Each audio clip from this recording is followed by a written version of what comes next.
আকাশবাণী আগরতলা স্থানীয় সংবাদ পড়ছে চন্দন লেখাপাল।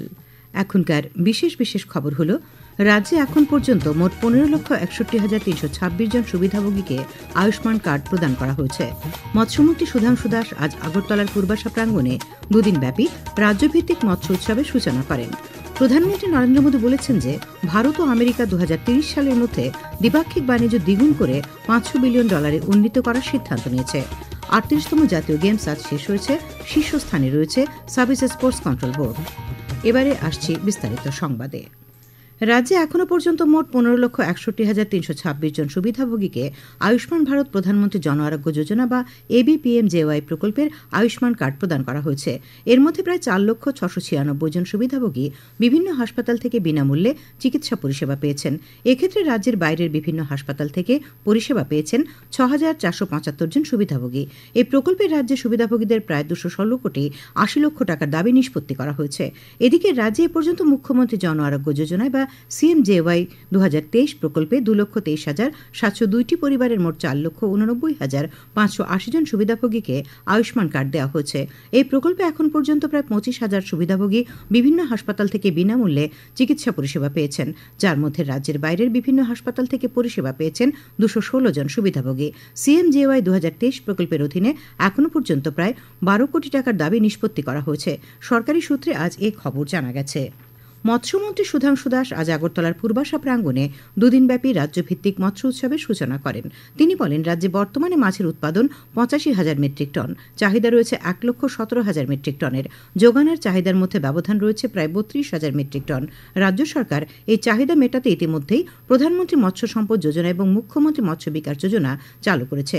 এই প্রকল্পগুলির মাধ্যমে মাছের উৎপাদন বাড়ানোর জন্য রাজ্যের মৎস্য চাষীদের আধুনিক প্রযুক্তি দিয়ে সহায়তা এবং পাশাপাশি প্রয়োজনীয় আর্থিক সহায়তা করা হচ্ছে। মৎস্যমন্ত্রী আরও বলেন, মৎস্য চাষ বাড়ানোর জন্য রাজ্য সরকার এনএসির কাছ থেকে 10 কোটি টাকা বরাদ্দের প্রস্তাব করেছিল। ইতিমধ্যে এনএসির বরাদ্দকৃত 5 কোটি টাকা প্রায় 500 জন মৎস্য চাষীর মধ্যে বিতরণ করা হয়েছে। তিনি আরও জানান, রাজ্যে ইন্টিগ্রেটেড অ্যাকোয়া পার্কের জন্য কেন্দ্রীয় সরকারের কাছে 100 কোটি টাকা চাওয়া হয়। ইতিমধ্যে কেন্দ্রীয় সরকার রাজ্যকে 43 কোটি টাকা দিয়েছে। অনুষ্ঠানে স্বাগত ভাষণ দেন মৎস্য সচিব দীপা ডি নায়ার। উপস্থিত ছিলেন বিধায়িকা মীনা রানী সরকার, মৎস্য অধিকর্তা সন্তোষ দাস প্রমুখ। অনুষ্ঠানে মৎস্য চাষীদের সম্বর্ধনা জানানো হয়। মুখ্যমন্ত্রী অধ্যাপক ড মানিক সাহা আজ নতুন দিল্লিতে কেন্দ্রীয় স্বাস্থ্যমন্ত্রী তথা বিজেপির সর্বভারতীয় সভাপতি জেপি নাড্ডার সঙ্গে তাঁর সরকারি বাসভবনে সৌজন্যমূলক সাক্ষাৎকারে মিলিত হন। সাক্ষাৎকালে উভয়ের মধ্যে স্বাস্থ্যক্ষেত্র সম্পর্কিত বিভিন্ন গুরুত্বপূর্ণ বিষয় আলোচনা হয়। মুখ্যমন্ত্রী স্বাস্থ্যক্ষেত্রে ত্রিপুরার জন্য বিভিন্ন উন্নয়নমূলক প্রকল্প গৃহীত হওয়ায় শ্রী নাড্ডাকে ধন্যবাদ জানান। ONGC সাকশম 2025-এর অঙ্গ হিসেবে পরিবেশ পরিচ্ছন্ন সুরক্ষার লক্ষ্যে গ্রিন অ্যান্ড ক্লিন এনার্জি বিষয়ক 15 দিনের সচেতনতামূলক কর্মসূচি আজ থেকে শুরু হয়েছে। ত্রিপুরা শিল্প বাণিজ্য দপ্তরের অধিকর্তা বিশ্বশ্রী বি আজ আগরতলায় ONGC ত্রিপুরা অ্যাসেট কার্যালয়ে এই কর্মসূচির সূচনা করেন।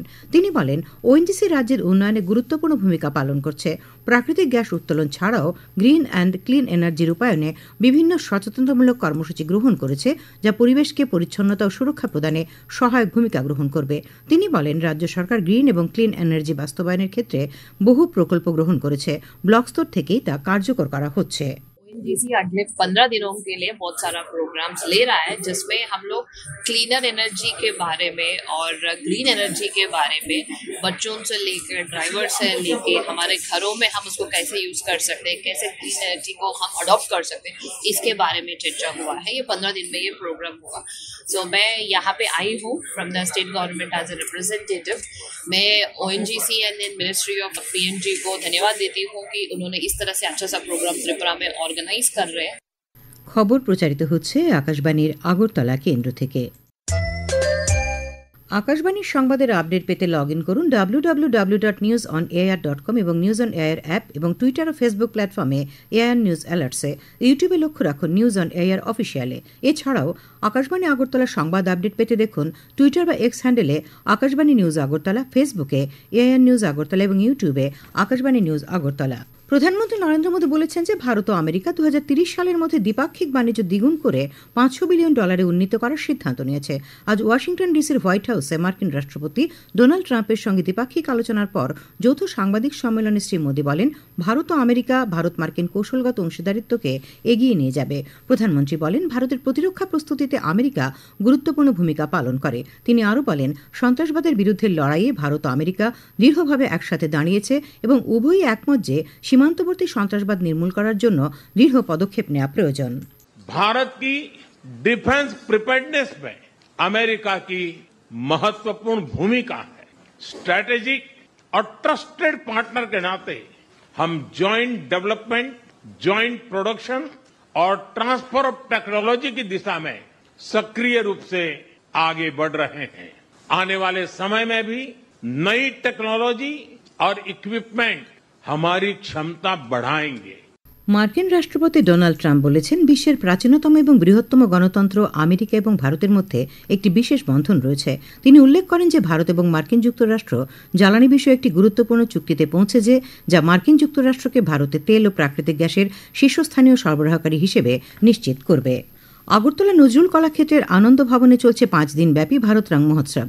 11 ফেব্রুয়ারি থেকে শুরু হওয়া এই উৎসবে একের পর এক নিখুঁত পরিবেশনা মঞ্চস্থ করে চলেছেন ন্যাশনাল স্কুল অব ড্রামার শিল্পীরা।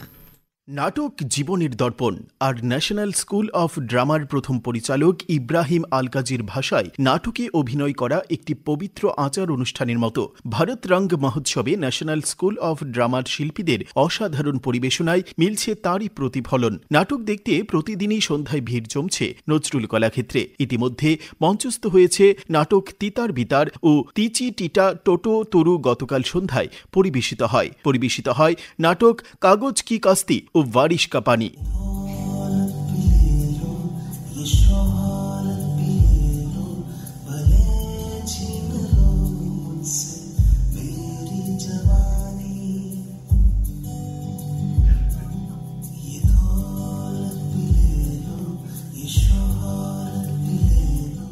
উৎসবের অন্যতম এই নাটকটি পরিচালনা করেছেন সুন্দরলাল ছাবরা। কাগজ কি কাস্তি ও বারিশ কা পানি নাটকটি মুন্সী প্রেমচাঁদের দুটি গল্প, চোরি এবং বড়ে ভাই সাহেবের একটি নাট্য রূপান্তর। দুটি গল্পই শৈশব এবং তার স্মৃতিকে ঘিরে আবর্তিত হয়।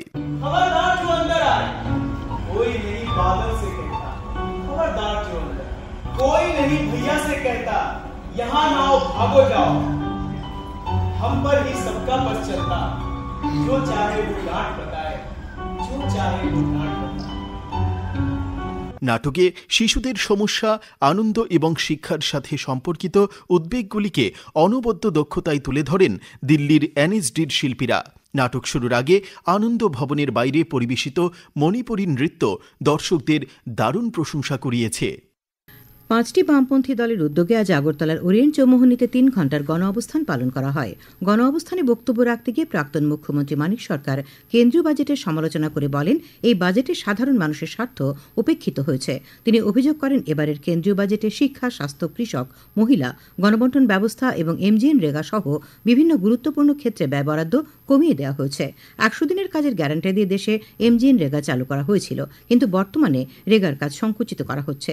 শ্রী সরকার বলেন, দেশের জনগণের সার্বিক কল্যাণে 5টি বামপন্থী দলের পক্ষ থেকে সরকারের কাছে একটি ইতিবাচক বিকল্প প্রস্তাব রাখা হয়েছে। এই প্রস্তাব বাস্তবায়িত করার জন্য দেশব্যাপী আন্দোলন করা হবে। আজ থেকে আগামী 20 ফেব্রুয়ারি পর্যন্ত 7 দিন ধরে দেশের সর্বত্র বাজেটে বিকল্প প্রস্তাব গ্রহণের জন্য আন্দোলন অব্যাহত রাখা হবে। গণ অবস্থানে CPIM, CPI, RSP, forward block এবং সিপিআইএমএল নেতৃবৃন্দ বক্তব্য রাখেন। উত্তরাখণ্ডে অনুষ্ঠিত 38তম জাতীয় গেমস আজ শেষ হয়েছে। হলদওয়ানিতে সমাপ্তি অনুষ্ঠানে উপস্থিত ছিলেন কেন্দ্রীয় স্বরাষ্ট্রমন্ত্রী অমিত শাহ, কেন্দ্রীয় ক্রীড়ামন্ত্রী ড মনসুখ মান্ডভিয়া, উত্তরাখণ্ডের মুখ্যমন্ত্রী পুষ্কর সিং ধামি সহ উত্তরাখণ্ডের মন্ত্রিসভার সদস্যরা। সমাপ্তি অনুষ্ঠানের বক্তব্যে কেন্দ্রীয় স্বরাষ্ট্রমন্ত্রী গেমসের সফল আয়োজনের জন্য উত্তরাখণ্ড সরকার এবং গেমসের আয়োজক কমিটিকে অভিনন্দন জানান। তিনি বলেন, এই গেমস থেকে আগামী দিনের প্রচুর সম্ভাবনা তৈরি হয়েছে, যার ফলে অলিম্পিক সহ আন্তর্জাতিক আসরে খেলোয়াড়রা দেশকে সুনাম এনে দিতে পারবে। তিনি বলেন, এই গেমসের পরবর্তী আসর হবে মেঘালয়ে। মেঘালয়ের মেঘালয়ের পাশাপাশি উত্তর পূর্বে বিভিন্ন রাজ্যে গেমসের কয়েকটি ইভেন্ট আয়োজন করে ঐক্যের বার্তা ছড়িয়ে দেওয়া হবে। এর আগে ভারতীয় অলিম্পিক সংস্থার সভাপতি ডক্টর পিটি ঊষা আইওএর পতাকা তুলে দেন কেন্দ্রীয় স্বরাষ্ট্রমন্ত্রীর হাতে। তিনি সেই পতাকা তুলে দেন মেঘালয়ের মুখ্যমন্ত্রী কনরাড সাংমার হাতে। সব শেষে হয় সাংস্কৃতিক অনুষ্ঠান। এদিকে আসরে মোট 457টি স্বর্ণপদকের ফয়সালা হয়েছে। এর মধ্যে 68টি স্বর্ণপদক নিয়ে সার্ভিস স্পোর্টস কন্ট্রোল বোর্ড তালিকার শীর্ষে রয়েছে। 54টি স্বর্ণপদক নিয়ে দ্বিতীয় স্থানে রয়েছে মহারাষ্ট্র এবং 48টি স্বর্ণপদক নিয়ে হরিয়ানা তৃতীয় স্থানে লড়াই শেষ করেছে। আবহাওয়া। আগামীকাল আকাশ পরিষ্কার থাকবে, সকালে হালকা কুয়াশা পড়বে। আগামীকাল তাপমাত্রা সর্বোচ্চ 29 ডিগ্রি সেলসিয়াস এবং সর্বনিম্ন 15 ডিগ্রি সেলসিয়াসের কাছাকাছি থাকবে। আজ দিনের সর্বোচ্চ তাপমাত্রা ছিল 28.2 ডিগ্রি সেলসিয়াস এবং সর্বনিম্ন 16.5 ডিগ্রি সেলসিয়াস। শেষ করার আগে খবরের বিশেষ অংশগুলি আর একবার। রাজ্যে এ পর্যন্ত মোট 15,61,326 জনকে আয়ুষ্মান কার্ড দেওয়া হয়েছে। মৎস্যমন্ত্রী সুধাংশু দাস আজ আগরতলায় দুদিনব্যাপী রাজ্যভিত্তিক মৎস্য উৎসবের সূচনা করেন। প্রধানমন্ত্রী নরেন্দ্র মোদী বলেছেন যে ভারত ও আমেরিকা 2030 সালের মধ্যে দ্বিপাক্ষিক বাণিজ্য দ্বিগুণ করে $500 বিলিয়ন উন্নীত করার সিদ্ধান্ত নিয়েছে। 38তম জাতীয় গেমস শেষ হয়েছে। শীর্ষস্থানে রয়েছে সার্ভিস স্পোর্টস কন্ট্রোল বোর্ড। স্থানীয় সংবাদ আজকের মতো এখানেই শেষ হলো।